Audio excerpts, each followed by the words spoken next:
This is Jared here from Global Impact Outreach. Today, as we told you and we promised you that we are going to take you through whatever Pastor Dominic is doing on the ground. Today, we are ready together with Pastor Dominic. We are going to see whatever he's going to do. So before we proceed, I would like to welcome Pastor Dominic to come and introduce himself, to say hi to people and tell us what to do next. Of course, because of time, I don't have much to say. All I need, what I'm saying is that we are now getting prepared to go out into the streets, to meet children who are destitute, feed them with whatever we have for today. Yes. Food is prepared. We have candies. Now, we don't know how many children we are going to meet. They may be few, they may be many, because the number keeps fluctuating. Sometimes there are many, sometimes there are few. We just don't know how many of them we will meet today. The number ranges from 30 children to even up to 80 children. So I just welcome you to come along with us. Okay, guys, as you have heard, Pastor Dominic telling you that we're going to the streets to look for the destitute children, to go and feed them. This is what we are carrying along with us, and this is what God has blessed us to. Well wishes, those whom have children within their hearts, the ones whom have donated this, and they have brought this to Pastor Dominic so that he can take to the vulnerable children or the destitute children. As also you can see here, we have some food. Food, we have rice here. The brothers, a delicious meal here. As you can see, this is what we call rice, and in this other pond we have beans with us here. So you can join us. You can accompany us as we are going to share and enjoy this moment together with these vulnerable kids.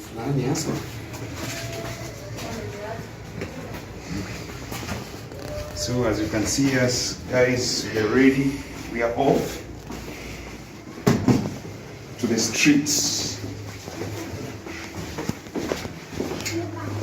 So you can come along with us so we can see what our brother normally does best. It's not easy, my brothers and sisters. It's a calling. From here, we are going to board a motorbike. We call them here in Kenya nduthi or piki.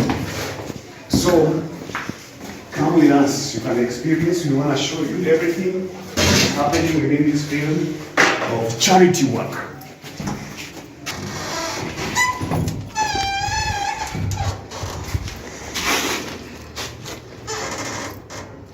As you can see, guys, it's not easy. We are stuck somehow here. We are trying to organize ourselves on how we can move. But it's enjoyable. It's enjoyable, by the way. It fulfills the heart. So as you can see, these are our pilots today, whom are going to take us to where we are heading to. This is what we call a nduthi or motorbike in English. In Kenya we call them nduthi. So we have young professional guys whom are going to take us to that place. They are qualified pilots or drivers. In other words, we call them riders. Here tunaitanga masafara wa nduthi. So they're the ones whom are going to take care of us in terms of commuting.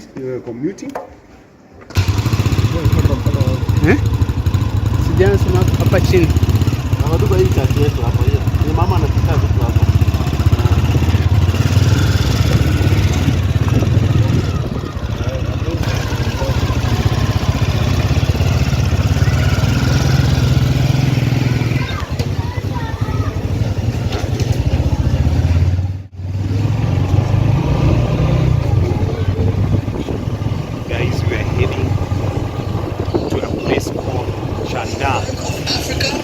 It's half together with Pst Dominic.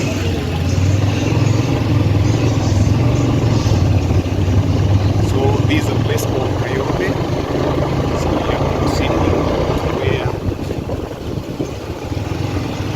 Dominic always give, supplies for the to kids or vulnerable children.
So guys, actually we are at the place, and today we've accompanied Pst Dominic and see whatever he normally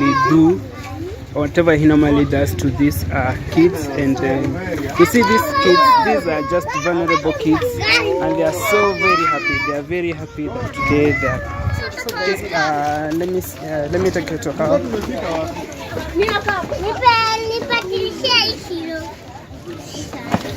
So here they are flooding them food, ready to serve the kids. Yes, as you can see, children are gathering bit by bit so that they can have at least a meal in their bellies. Apart from that, I would like to have some talk with them, some kind of teaching before we can serve them with food. So this is the organizer. He's the one who organized all these kids before Pst Dominic arrived. So did you introduce yourself? I'm called Kenneth. Yeah, I'm the one helping Pst Dominic here every day, every Friday. Sorry to say. So on your side, what do you do? What do you do? I just help Pst Dominic to concentrate with what Pst Dominic is telling them or preaching to them. But what do you do for a living? Oh, I'm a self-employed guy. And a garbage collector in short.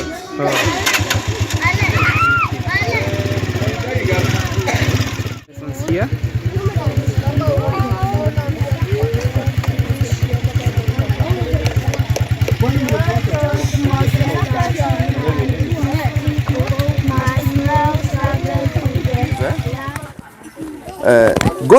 Listen to me. God told Moses that he had his people.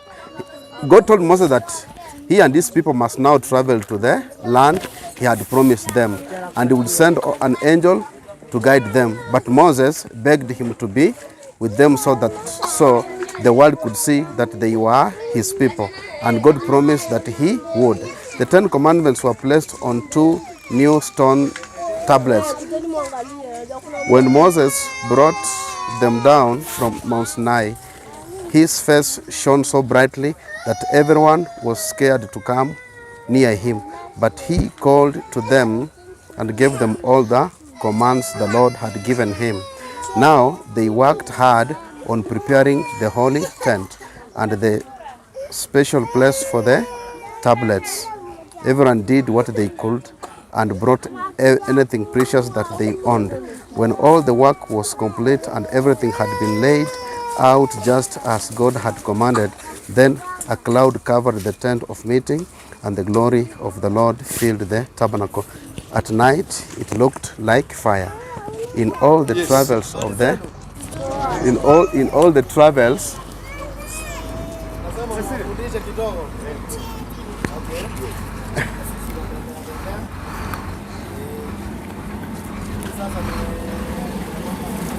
in all the travels of the Israelites, whenever the cloud lifted from above the tabernacle, this was the sign for them to set out. Sasa simuliona ukatule mwingine, tuliona wana wa Israeli wanaenda in the promised land. Wanaenda in the promised land, ndio? Sasa wanaenda in the promised land. Okay? Sasa well, I don't have much to say, but you can see it for yourself. These children need more than just feeding. They need education. They need health care. They need proper shelter. So that is it. If you're out there and you've got a heart for the kids, you are invited to stand with us in this particular work so that we can build the future of these children. I think that's all that I have. So from here, we are just going straight away to serve them with whatever we have so that we can a little bit fill their what? Stomachs. Their tummies. Their tummies. Can feed their tummies. So, as you can see, these the kind of structures these children are coming from, are spending their nights. It's where most of these children are vulnerable kids are coming from. Night mode. So it can tell you what kind of life they are living and their together with their parents. And that's the reason as to why most of these people are being lured into these scammers homes to benefit from them, knowing very well that they are vulnerable.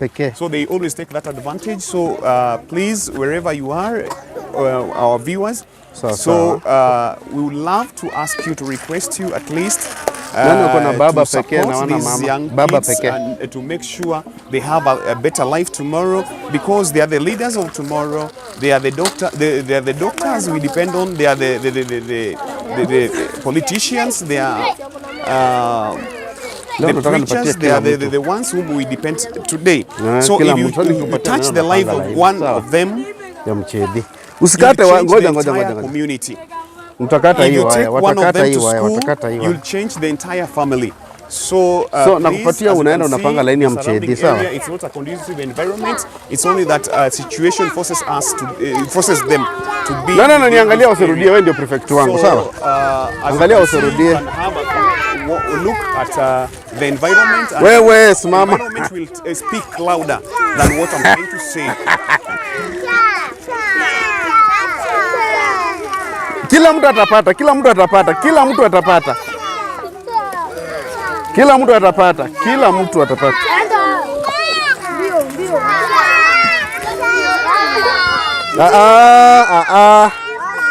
Shika. Ngoja nipatie wadogo kwanza.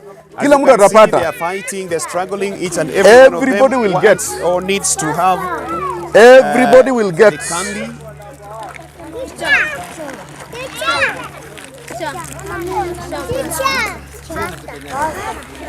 Everybody will get.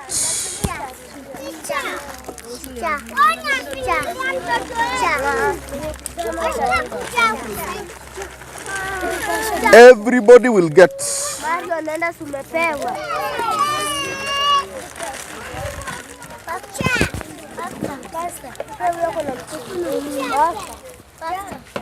Shika yako na mtoto. Na hii mtoto hawezi kula hii. Atakula kweli?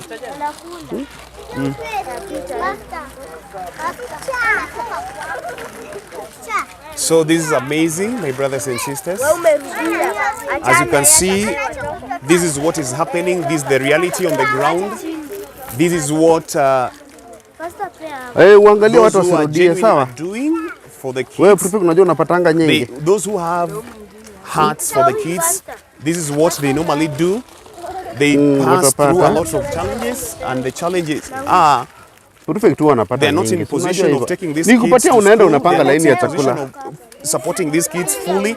So as you can see, this is what is happening, the reality on the ground. So let no one deceive you. Let no one tell you lies about vulnerable kids. This is how they always survive, and this is how they live here. So we pray to God so that somebody may be touched to help these young people, these young children, beautiful kids. At least if you can get them out of this place, if they can access good Nyinyi health, si unajua mnapata nyingi, sababu mwenyewe ni prefect. you'll be blessed. If they can have a meal Mnapata at least nyingi. thrice out the entire week, Hujapata? we can appreciate and mpange we will laini. appreciate this. These are the right vijiko. people to do, how to do it, to deal with as a well-wisher. So we are here to witness what is happening on the ground, what these people or young Hamjapata? people are always passing through, to make sure these young kids are being served and have eaten whatever they have been provided with. Poa poa. So as you can see, these young kids, Hujapata they sweet. always feel happy because of Pastor Dominic and what he normally does. Singoja nikupatie. So you Mimi can see them, they nishawapatia. can't Kwani wait mnarudia? to have whatever Pastor Dominic has brought to them. Nyinyi mtamisi chakula nyinyi. Na hii mambo yenu ya sweet.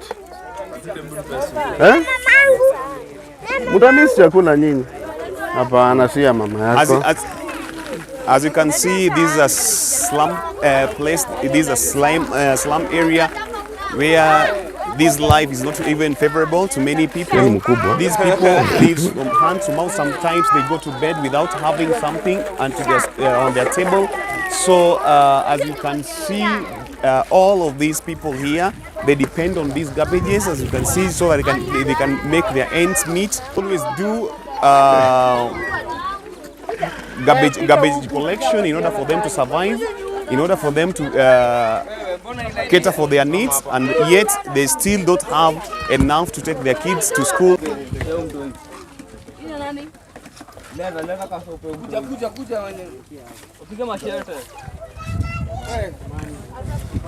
So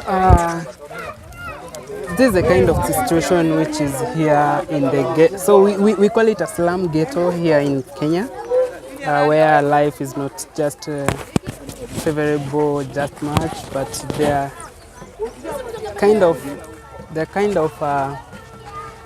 trying their best to make the ends meet by getting the kind of job that they're doing here is just a job that is being done hand to mouth. It's just a hand to mouth job, so it's not that favorable that this parent can afford to pay for the school fees and the rent. As you can see, even the parents themselves are sharing whatever has been brought to these young kids. That means that they too, they are suffering a lot, but they cannot tell their stories because they don't have shoulders to lean on. Even the government itself is not in position to help these people simply because the economy is tough and they are facing tough challenges economically, and that's the reason as to why some of us are here like this. As you can see, the parents have already joined us. They are waiting, or they are queuing also to have what has been brought for these young kids.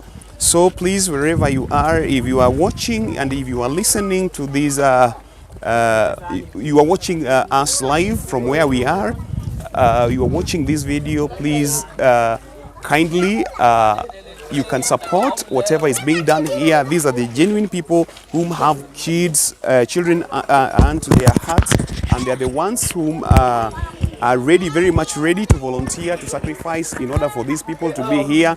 So most of the time, this is what Pastor Dominic does. So I will like Pastor Dominic to elaborate more and to tell more about whatever he feels and he faces. As I always say, I don't have much to say.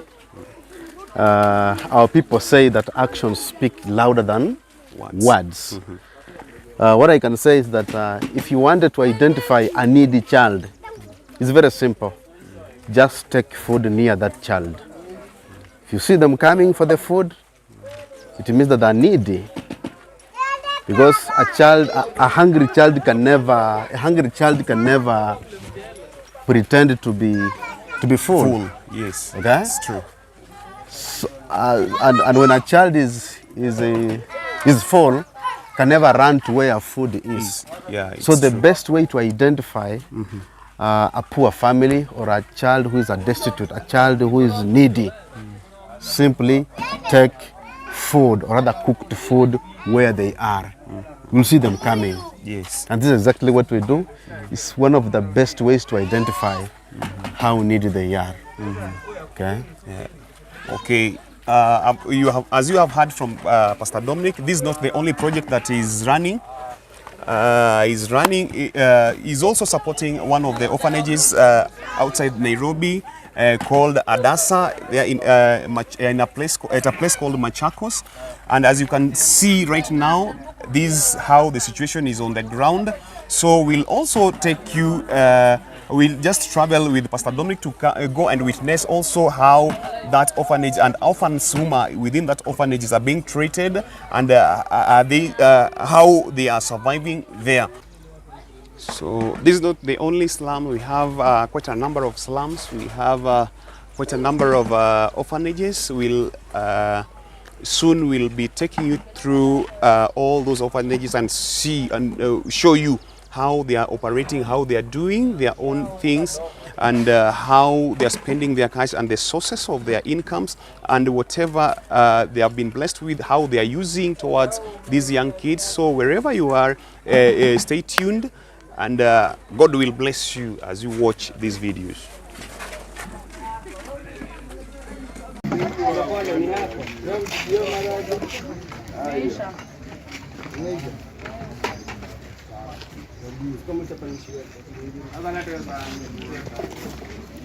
So we find that sometimes food is not enough to feed all of them, but I think majority today have gone to school, right? Or they're just roaming around? Some of them are just roaming around. Maybe they're going to look for food elsewhere. Okay, so others are not around, but I think they could be even more than 100. There are normally more, even at least 80. We can at least 80 of them. And even though they're children, they normally work. In which sense they go around picking pieces of metals, pieces of plastic paper, plastic objects. They go sell so that they can have something in their stomach. So guys, that's the situation. So it's just like basically they fend for themselves at such a tender age. They fend for themselves. If they can go around picking pieces of metals, picking plastics, so that they can sell to these people who do recycling. Basically, they're fending for themselves. They are needy children, and that one concerns us. That's so guys, if we can just find a way of how we can help these kids actually to get back to school. If we take them back to school, this is the kind of job that they are doing. Even the underage kids are doing this job, at least to get something on the table at the end of the day. And if we just join hands, we take them to school, we look out for their parents, we do something at least to change their life, it will be so better. So it's better we join our hands together, we come and change at least 10 or 20 kids from this ghetto, at least to change the history of this kind of life we are trying to see in this area. So without talking too much, guys, I'm so touched, and I don't know what I can say, because I've witnessed. Pastor Dominic has been narrating the story. Today we decided to come and see, and actually we are really touched, and we are going to see what we can do about the situation right here. So already the kids have already eaten. As you can see, they are enjoying. This is the kind of life they are living in. So guys, here I have some of the volunteers that have been helping Pastor Dominic to serve this. Umenitupa sana. Now guys, as you can see, we are done with today's program. We are heading back to where we came from. And what I can say, you can just enjoy the video, enjoy the environment. You can have a look at the situation this area is. This is what we call a slum.